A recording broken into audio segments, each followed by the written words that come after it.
So this is our plan for today. So this is usually the way we'll do it. We'll have a plan of the things we'd like to talk about. I'll deviate from this as appropriate, just because we're not just going to look at PowerPoint slides. If you've coming in late, grab one piece of paper here. This is your syllabus. It's no different from what you can see online. It's a bit small, I realize that, but it is kind of a contract. No doubt it will adjust slightly over time, but it's basically a contract of the things we'll do. So grab that. Who didn't look at the exams between now and Monday? Oh, fantastic. It's just in the way you asked the question, right? Who did? I don't think those sets together quite jive, but anyway. So again, I encourage you to look at those. I think that an arbiter of how well you do in this class is dependent on performance in the first exam. And performance in the first exam, I think, is probably improved if at least you're aware of the timbre of the questions and what they entail and how comfortable you are with them. So please do that. That's my request to you. Any questions from last time? Nope. The exams were not online if you first looked, so I put them online after the request of one of your number, and so they are online now. So we made the point last time that fluid mechanics is all around us. It's how the Earth works in terms of natural processes. The mantle beneath the crustal plates is a creeping flow. It's a slow viscous flow that allows plate tectonics to work, to recycle elements, and to allow us to have a habitable planet, among other things. The circulation on top of the Earth, in terms of atmospheric circulation, is also a fluid mechanics, a fluid dynamics problem. Circulation in the ocean, in response to things like Deepwater Challenger and the currents that shift those fluids around, as indeed Deepwater Challenger, Deepwater Horizon is. The flow of ice sheets is a creeping flow as well, again a fluid mechanics problem. Tsunamis that are generated by earthquakes, like the Boxing Day tsunami of 2004 and the Tohoku East Japan earthquake of 2011 are. And May the 19th, 1980, before almost all of you were born, I think, Mount St. Helens in Washington State, when it exploded, basically. A big flank collapse on the side and drove an eruption and shut down the airspace for a number of days, weeks, is also a fluid mechanics problem, both in terms of magma upwelling by buoyancy and by the failure of the side of the volcano under those high pressures. When you fly a plane, you're using fluid mechanics, Venturi principle basically. When you fly a plane and hopefully are safe, it's because the plane knows how fast it's going because it uses pitot tubes, which you can see on the side of the fuselage. Renewable forms of energy such as wind turbines, such as articulated wave machines to generate power, such as geothermal energy, all involve fluid mechanics. Shale gas, with its pros and cons, all involve fluid mechanics in terms of accessing circulating fluid in the borehole, fracturing, flow in the fractures once you've made a fracture, and recovery of the gas. Circulation of that gas in the massive system of pipelines around the country is a fluid mechanics problem. Contamination by industrial chemicals is a fluid mechanics problem. And throughout recreation, you can imagine skiing, wind resistance on your body, the melting, phase change underneath your skis of the snow. Thorpe, who's the other guy? Michael Phelps. These were briefly used in the Australia Olympics, I recall, the Sydney Olympics, but then not used since there, but special costumes to be able to reduce drag or to create a boundary layer. Exactly the same principle as why a golf ball has dimples, to be able to make a boundary layer so it flies faster, further. The skullduggery, if you like, on the fins underneath America's cup boats that made them go faster and used to be shrouded as they put them into the water because they were secret at that time, a new innovation.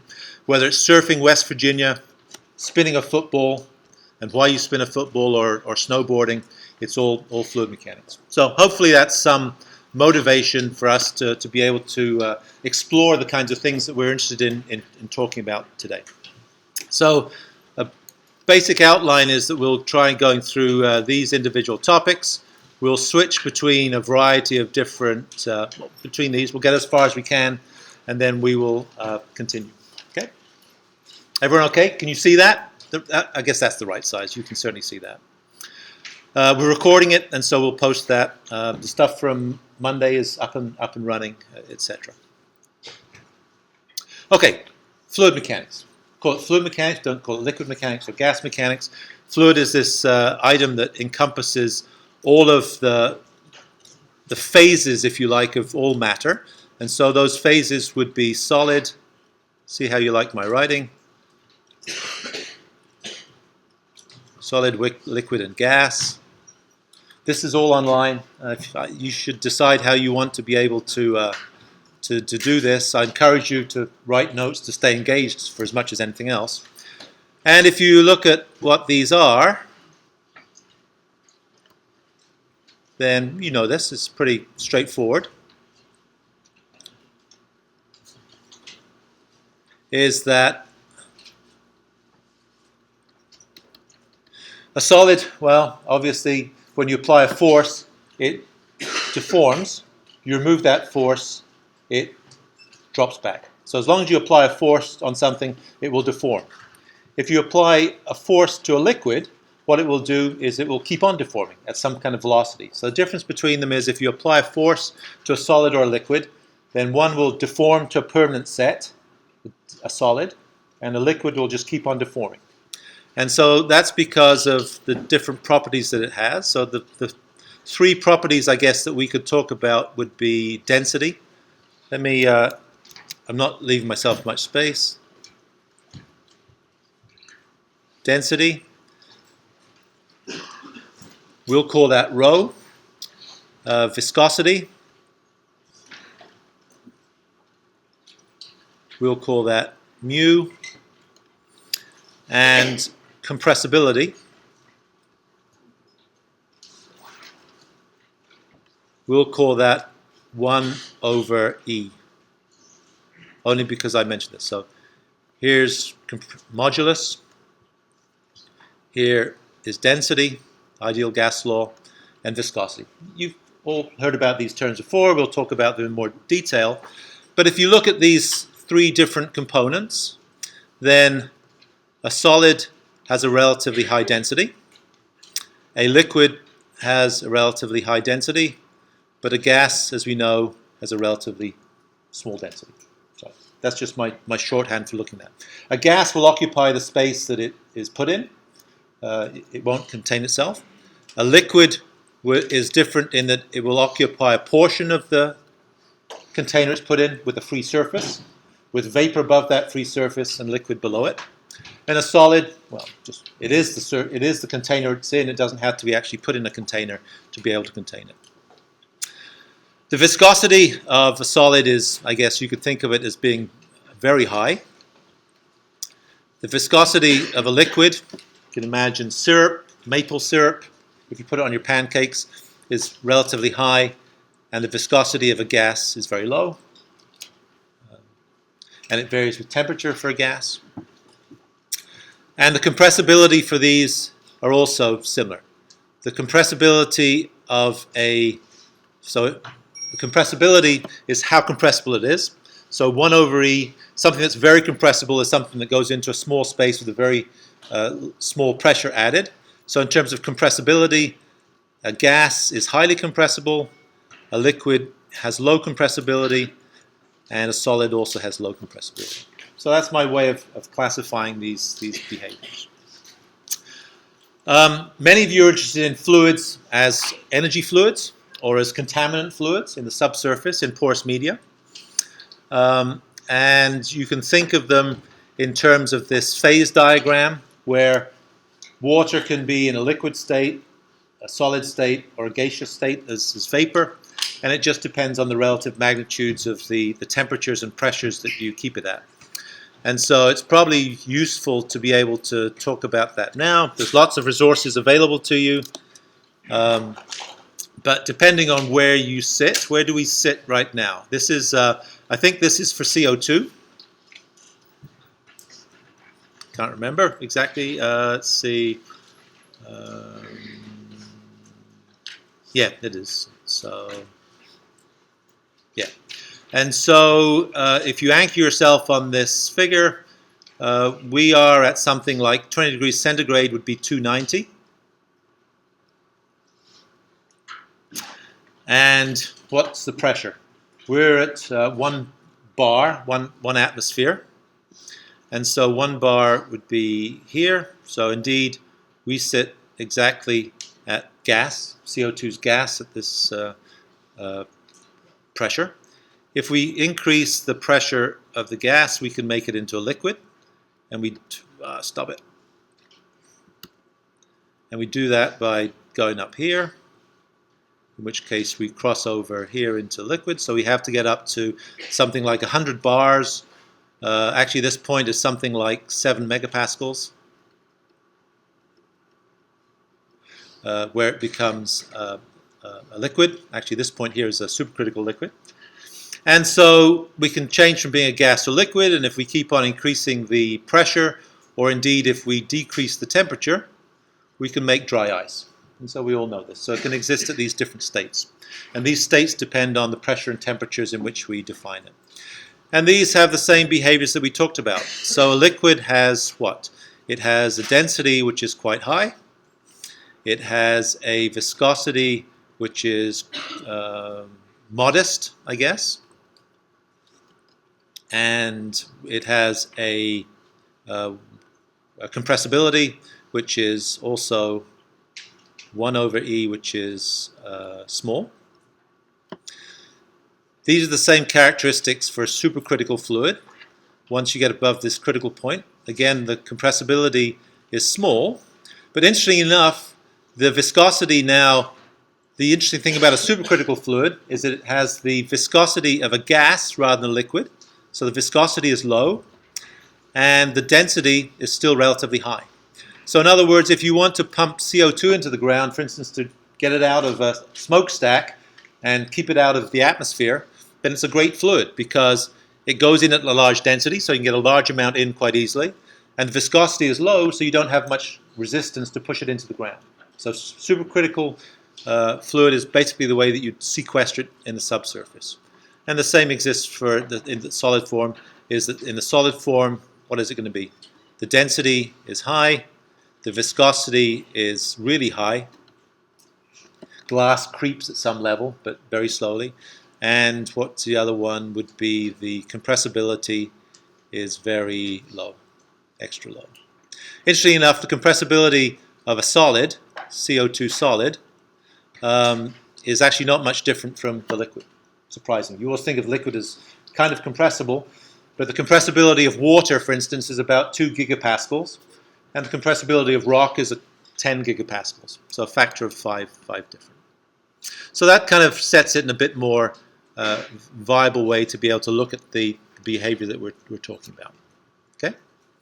So in terms of what is fluid mechanics, well, we're dealing with not really solids, but we're dealing with liquids and gases, and they're slightly different in terms of their behaviors, and we can talk about those material properties. Okay, what about dimensional homogeneity? And so if you scroll through these, you can look at the materials we've talked about. We'll talk about this, but I prefer to just write these things down and go through them as if we were working on the board, per se. And so let's do that. And so we'll typically do this. Shout questions if you have them, by the way. So this is 1, 2, fluid properties.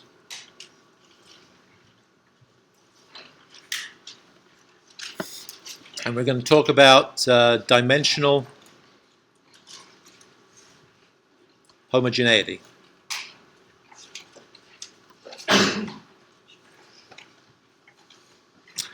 Sounds very complex, but it really isn't. if you take, for instance, an area of a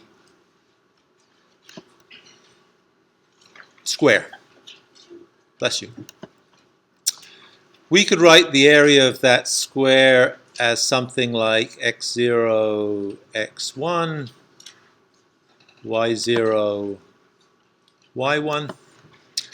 And we can write the area of this as equal to what?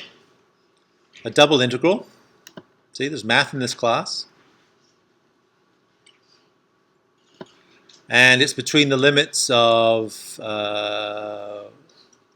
y0, y1, x0, x1.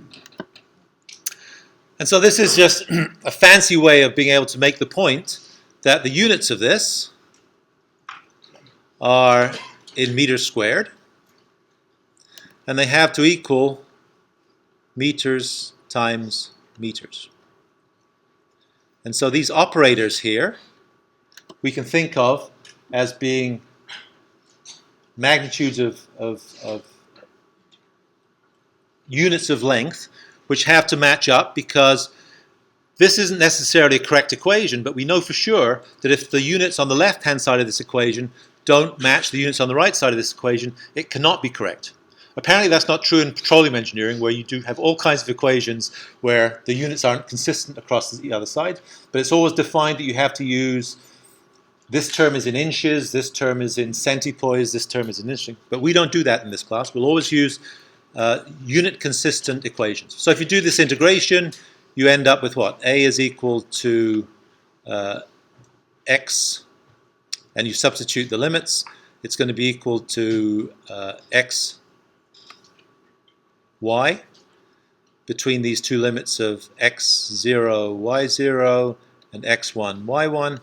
And it's just going to be the difference between those, and it's going to be equal to x1 minus x0 times y1 minus y0. And it has to have the same units. And so by definition, we have to be able to carry those on. And so that's fine as terms of an illustration. Always work out what the units are to be able to make sure. Again, reiterate, it doesn't necessarily say this equation is right, but if the units are wrong on the left and right side, then it cannot be correct. So the units we'll always use SI. And so we'll always use units of length, which are the meter. Units of mass will always be the kilogram. And units of time will always be seconds. So those are the fundamental SI units. All of your exam questions will be in those units. Some of your assignment questions will be in English units, of which I suppose these are feet, these are pounds, and these are probably seconds. Sorry? It can also be slugs. But we won't use it. And so if we look at these, the units that we end up using will be units of either mass length and time, MLT, or they may be in force length and time. And we can always break things down into those units to be able to understand exactly what's going on. Okay. So one way to be able to look at some of these processes is to be able to look at an equation that you might not, well, you should know, you've probably seen in your past, and it would be Bernoullis equation. And so let me start on a new page.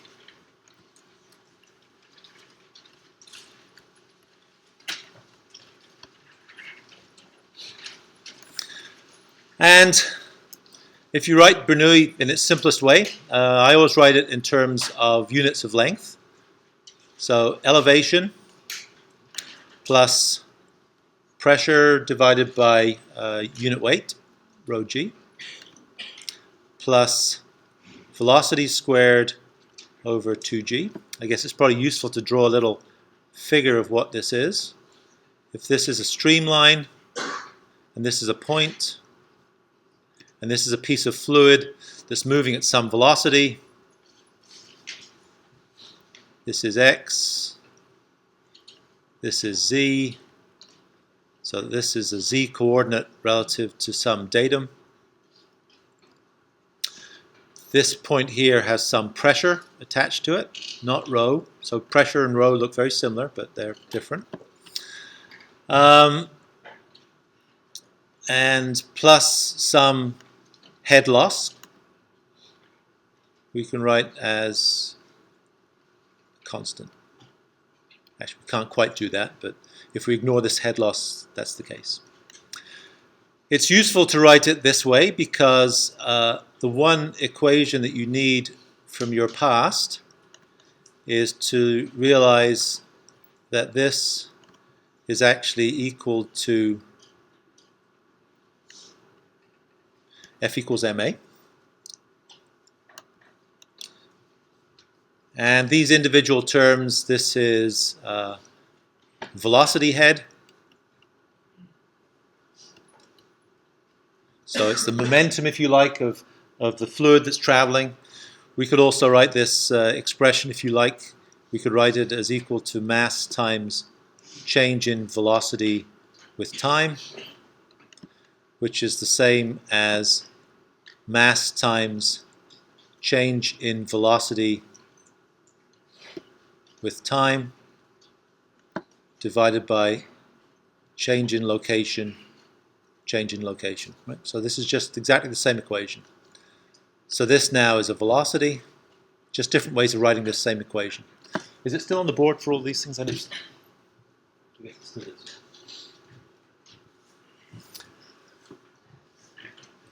And so the point being is that clearly each of the terms of this expression have to be the same. This is a length. This is a length. I guess we could check whether these are individually lengths or not. But the other thing we can do before we do that, before we start talking about these individual terms, is to be able to figure out exactly what these terms mean. This is the elevation potential of having a fluid sitting at some height, the kind of thing that drives hydroelectric power. This is the fluid pressure, which is pushed against something, so I guess it's kind of a stored strain energy. And this is the dynamic energy. So it's traveling at some velocity. To be able to stop it, to stop a car, you have to apply a force to be able to actually stop it. We could look at the ratio of these terms. So in other words, if we look at the ratio of these two terms here, what do we get? So if we divide pressure divided by density and gravity, and we divide it by velocity squared over 2g, get rid of this and this, don't care about the 2, and so this is actually equal to pressure over rho v squared, which is what we'll call an Euler number, an important non-dimensional parameter that is basically the ratio of the pressure force to the inertial force. And by definition, since these terms should have the same units, the units of length, then the ratio of them have to be length over length, and it has no dimensions. And you can check that out maybe outside class. We can also look at the ratio between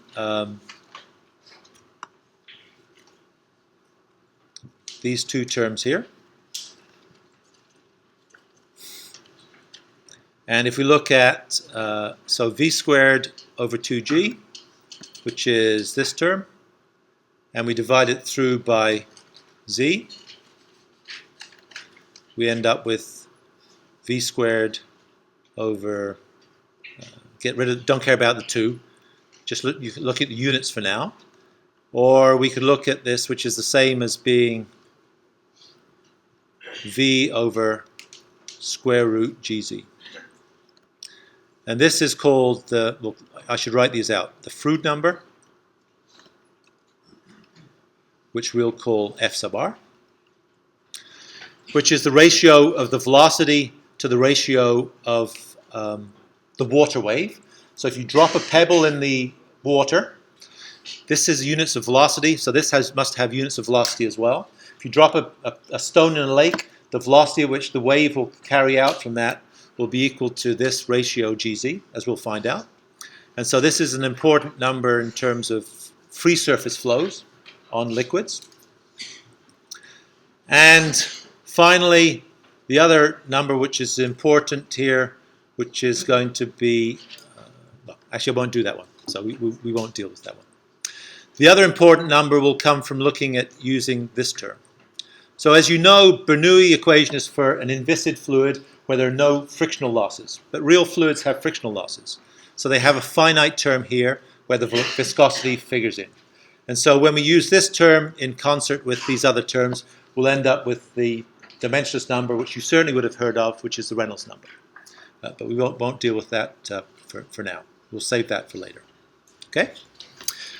So that's by way of saying that we should be able to make sure that we have dimensional homogeneity.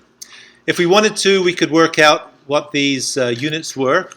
We know that, for instance, this term velocity squared over 2g must have units of length, right? Can we show that that's the case? I guess we could do. Velocity is written in terms of what? Meters squared per second squared would be this. We don't really care about the 2, but I guess we can put it in. Gravity is what?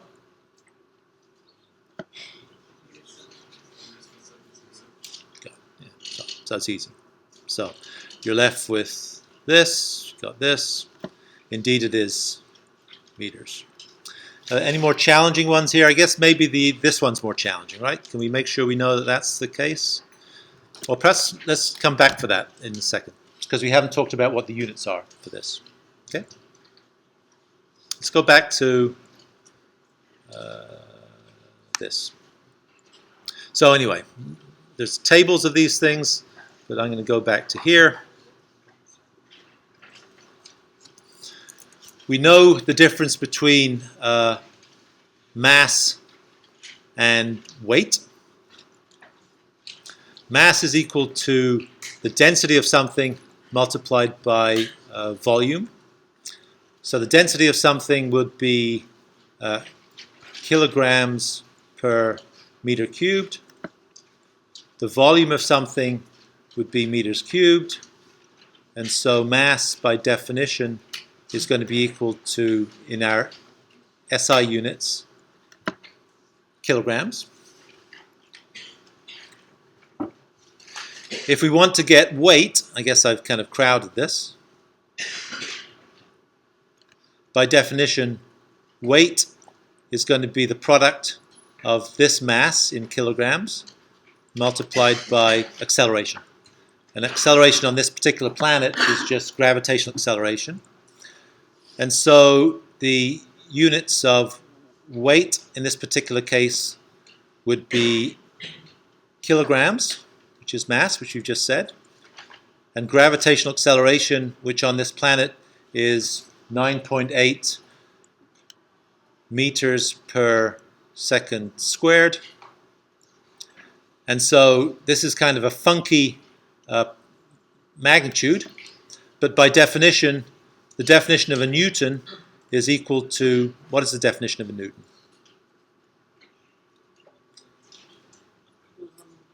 Yeah. Okay.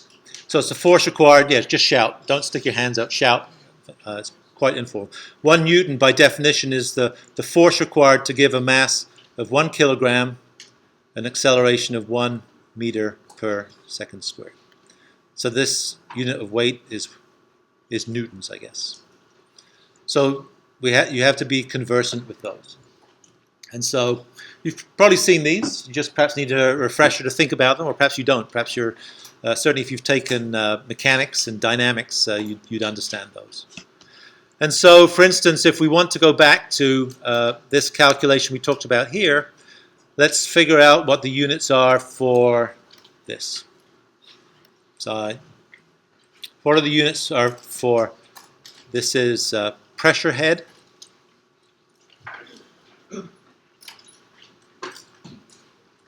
By definition, since it's a head, it's units of length. And the terms are pressure divided by density and gravitational acceleration. Can we show that they're actually units of length? So what are the component behaviors? I guess we need to look at those. Units of pressure. I don't know what pressure is, but I think pressure is equal to a force over an area.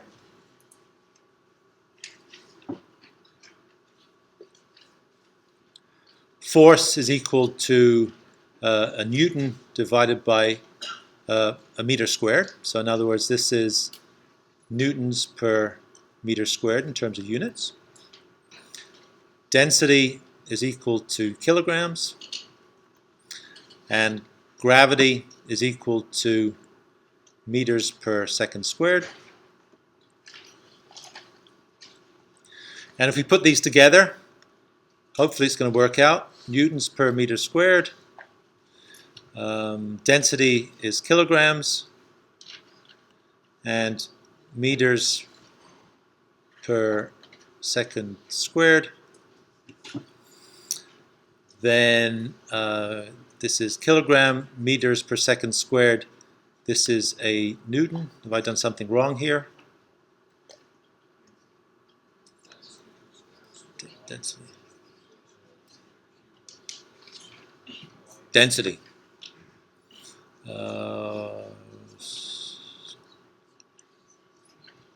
Thank you. So hopefully that'll work out. This is 1 Newton. 1 kilogram, an acceleration of 1 meter per second squared. So this is newtons.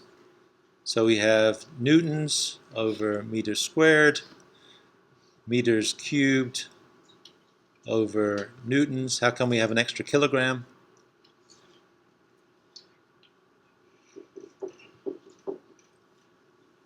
What's wrong? Pressure is definitely force over area, newtons per meter squared. Sorry?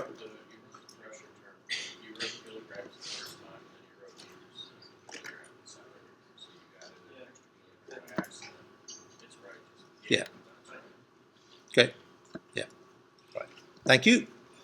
So this has units by definition of meters. So you need to be able to do that. So you don't necessarily need to know what all these terms are. For instance, we haven't talked about it yet. I have no idea what the units of viscosity are. Well, actually I do. So viscosity, which we haven't talked about, has units of Pascal seconds, which is the same as newtons per meter squared times seconds. I know that, I guess. But I could also figure out exactly what the units of viscosity are if I know what Newton's law of viscosity is.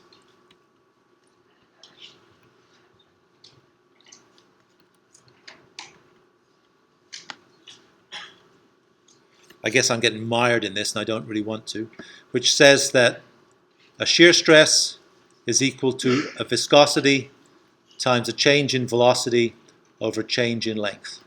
If I know what the units of velocity are, if I know what the units of length are, and if I know what the units of stress are, which is force over area, this is force over area, this is velocity, and this is length, then the only thing I don't know is viscosity. So I can juggle things around. So you need to develop some confidence, I think, in being able to do things like that. That's important in what we'll do. Okay? So you can go and review those if we went through it a bit quickly. But keeping with our game plan, we've talked about dimensional homogeneity. Talked about this. You should be able to make these transformations and checks. Again, I'll reiterate the reason for doing that is if your equation that you have has the wrong units on the left and right side, then it cannot be right. And so if the units are correct on both sides, it doesn't mean it necessarily is right, but it cannot be right if the units are not consistent on both sides. We've talked about different fluid properties and how they affect behavior, density, viscosity, and compressibility in general. We've defined the difference between mass and weight. and we've talked about manipulating things. Equations of state. Equations of state fall into two categories, if you like. They fall into the categories for liquids, which are slightly compressible, and they fall into the category for gases, which often obey the ideal gas law. Sometimes obey the ideal gas law. So let's look at, skipping through this. These tables are taken straight out of Okishi, Munson, the textbook. They give you units in mass, length, and time, and also force, length, and time. They are not necessarily equivalent. For instance, see, force is different in terms of force, length, and time than mass, length, and time, obviously. So you can use these tables. You can bring these tables to exams if you want, but you need to feel comfortable in terms of manipulating these expressions. And so there's lots of examples in terms of doing that in this. It doesn't matter whether it's a differential equation or an integral equation. You should still be able to figure out exactly what the units are, and they should be homogeneous throughout. So Bernoullis is just a convenient problem to work with that. Equation of state. Typically it's important for gases rather than for liquids. What we'll deal with is the ideal gas law. I don't know whether it's useful to look at it on this or not. Actually, I think it's nice to do it when I write it down, because maybe you can keep up with things a bit more straightforwardly. So equations of state.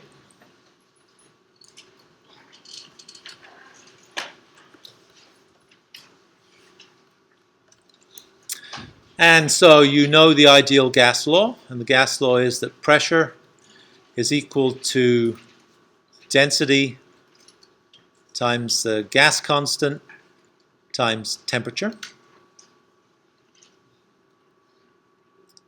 And I put an I with each of these, because this is the gas constant for that particular gas, the density of that particular gas, the pressure of that gas, and the temperature you find itself at. We all know that relative to absolute zero,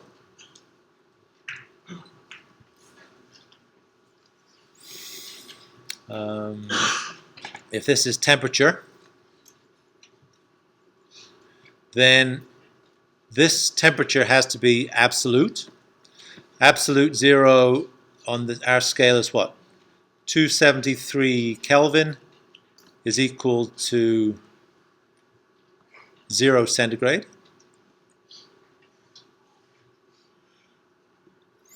If you go 20 above that, then 293 is 20 degrees centigrade. And 20 centigrade is often used because it's room temperature, 68 Fahrenheit. And so those are things that you perhaps want to store away in your mind, that this has to be absolute zero. So this is in Kelvin, uppercase K. And again, in terms of pressure,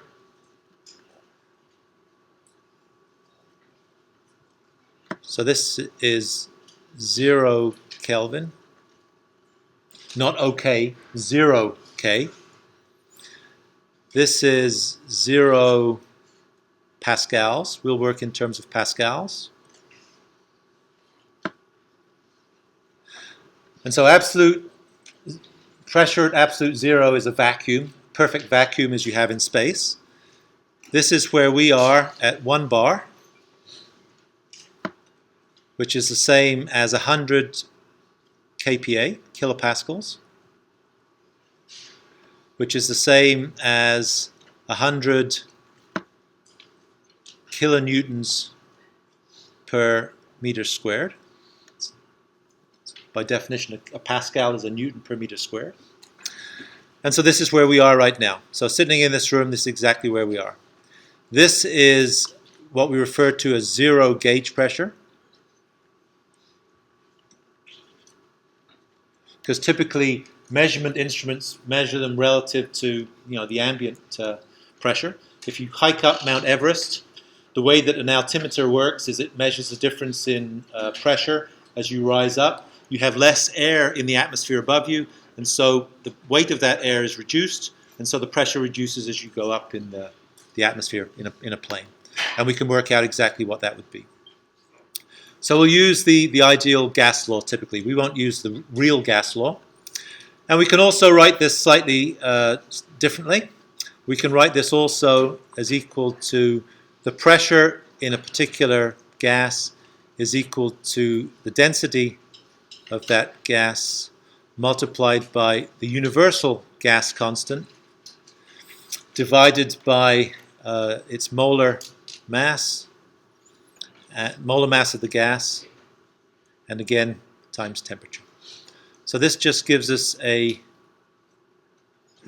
universal constant.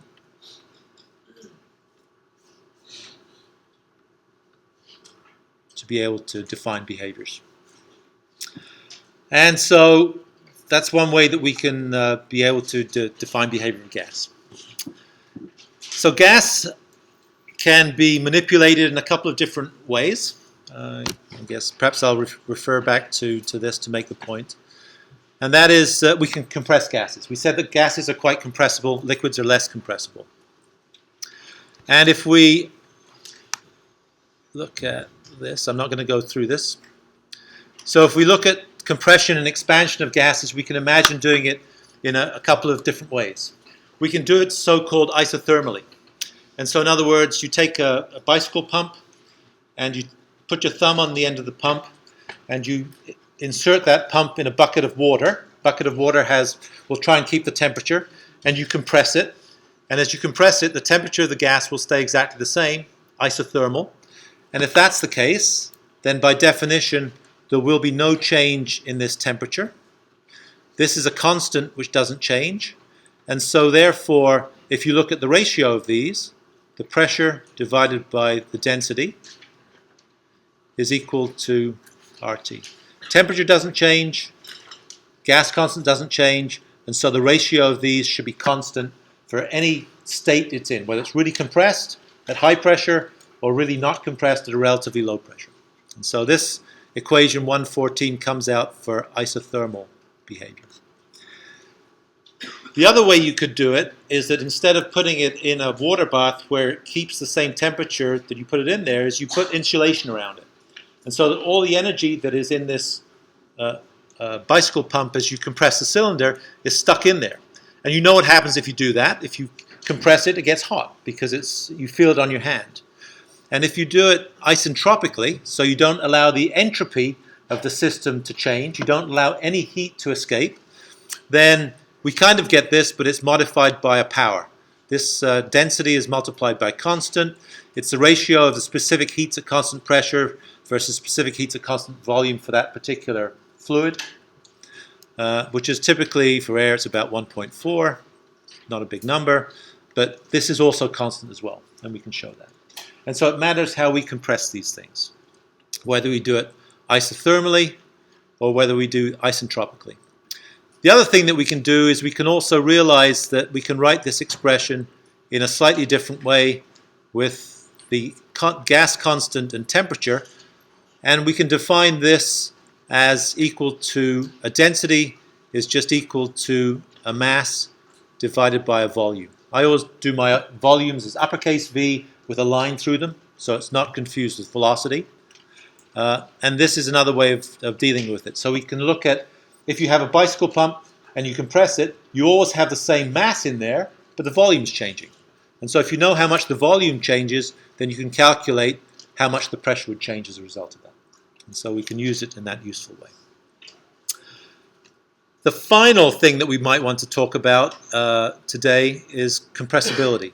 We said that compressibility is, if you like, the resistance of a fluid to compression. If you fill a soda can or a beer can with water and try and compress it, then it won't compress very easily unless the water squirts out. If you take a gas and do it, if it's a gas at ambient pressure, and compress it, it'll actually crush quite easily. And so that relates to the compressibility of the water, of the fluid rather. And so we define this is actually modulus, which we can also call stiffness, which is equal to 1 over compressibility.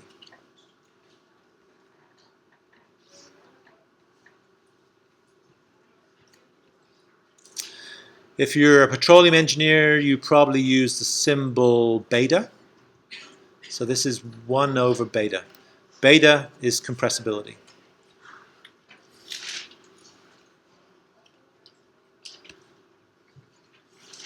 And so if you look at compressibility of gas in a reservoir, beta is the magnitude of compressibility.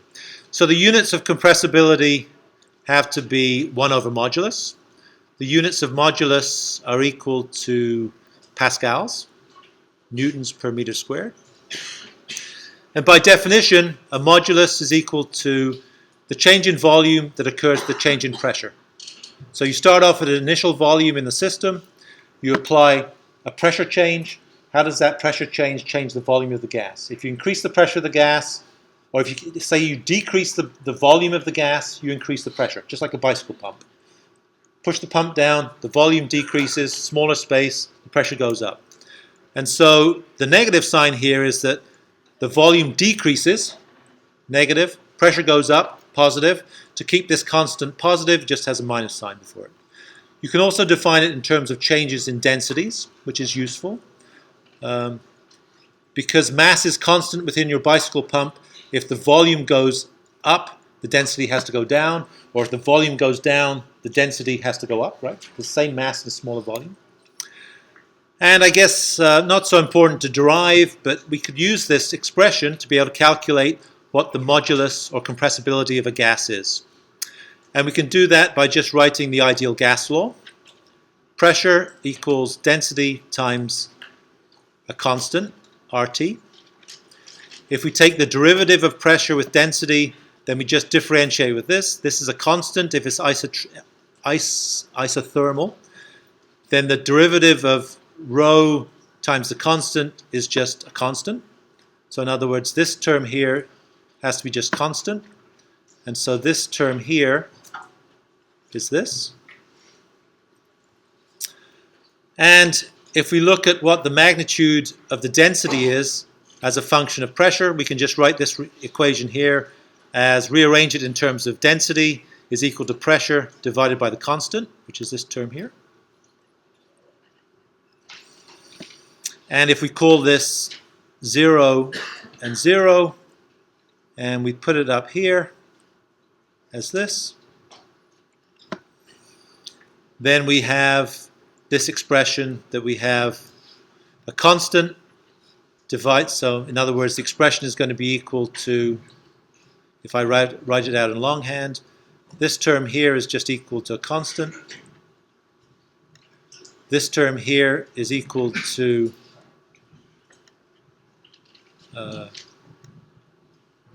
constant times P0. These cancel out.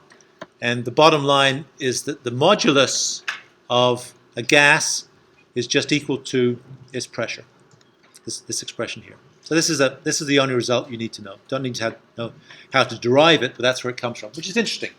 So that means that you now know exactly what the modulus is of the air in this room. What's the modulus of the air in this room? Yeah, 100 kPa, 1 bar.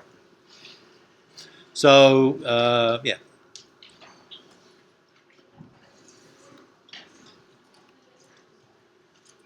Because we know that this is atmospheric pressure.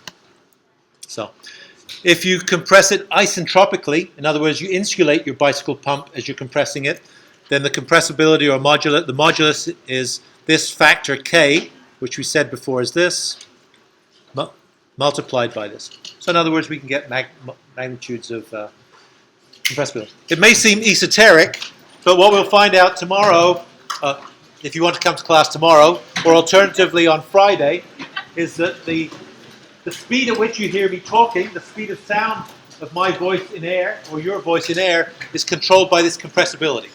And so we'll work that out yesterday in terms of talking about wave speeds, viscosity, and surface tension and the other properties we'll look at. Okay?